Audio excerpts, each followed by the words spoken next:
Hello అండి, ఈరోజు మా ఇంట్లో కొబ్బరి చట్నీ ప్రిపేర్ చేస్తున్నానండి. అది నా స్టైల్లో ఎలా చేస్తానో మీకు ఒకసారి చూపిస్తాను, చూసేయండి. దీంట్లో ఫస్ట్ జీలకర్ర, ఉద్దిపప్పు, పచ్చినిపప్పు, చింతపండు, ఎండుమిరపకాయ, కొద్దిగా ఉప్పు, పచ్చి కొబ్బరి, ఆయిల్ అన్నమాట. ఇవి చట్నీకి కావాల్సినవి. నేను ఎలా చేస్తానో చూసేయండి. స్టవ్ ఆన్ చేసుకొని కడాయి పెట్టి కడాయి హీట్ ఎక్కినాక దీంట్లో కొద్దిగా ఆయిల్ వేసేసి ఆయిల్ హీట్ ఎక్కనియాల. ఫస్ట్ ఆయిల్ హీట్ ఎక్కుతానే పచ్చిపప్పు, ఉద్దిపప్పు, జీలకర్ర వేసుకొని 1 నిమిషం వేయించుకోవాలా.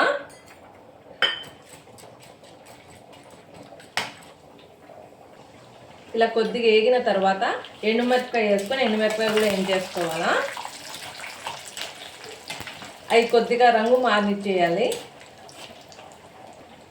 ఇలా కొద్దిగా కలర్ మారిన తర్వాత దీంట్లోనే పచ్చి కొబ్బరి వేసుకొని బాగా వేయించేసుకోవాలా.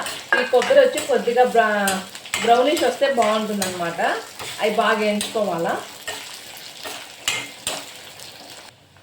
ఇది ఇలాగా మనకు కొబ్బరి కలర్ మారేంత వరకు బాగా వేయించుకోవాలా. వేయించుకున్న తర్వాత కొద్దిగా చింతపండు దీంట్లోనే వేసేసుకున్నాము. అవి కూడా 1 నిమిషం వేగనిద్దాము. నాకు ఫస్ట్ వంటలు వచ్చేవి కాదండి, ఇట్లే టీవీలో చూసి నేర్చుకున్నాను. ఇప్పుడు పర్వాలేదు, బాగానే చేస్తున్నాను. ఒక 10 మంది దాకా చేసి పెట్టగలంత నేర్చేసుకున్నానండి. ఇట్లా కొబ్బరి అంతా వేగిపోయిన తర్వాత స్టవ్ ఆఫ్ చేసేసి కొద్దిసేపు చల్లారనిచ్చేసి మిక్సీకి వేసుకుందామండి.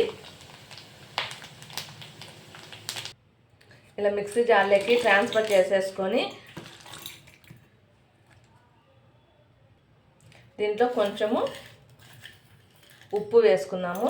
కొంచెం ఎందుకంటే కనుక మళ్ళీ కావాలంటే చూసి వేసుకోవచ్చు అని చెప్పేసి నేను కొంచెమే వేసాను. ఇప్పుడు దీన్ని మిక్సీ పట్టుకుందాం నున్నగా. దీంట్లో కొద్దిగా వాటర్ యాడ్ చేసేసుకుందాము. ఇదిగోండి, మిక్సీకి వేసిన తర్వాత చూడండి ఎంత నున్నగా అయిందో. మనకి ఇప్పుడు చట్నీ రెడీ అయిపోయిందనమాట. ఇది మనకు రైస్లోకి కానీ చపాతీలకు కానీ బాగుంటుంది టేస్ట్. మీరు కూడా ఒకసారి ట్రై చేయండి. నచ్చితే సబ్స్క్రైబ్ చేసుకోండి. Bye bye.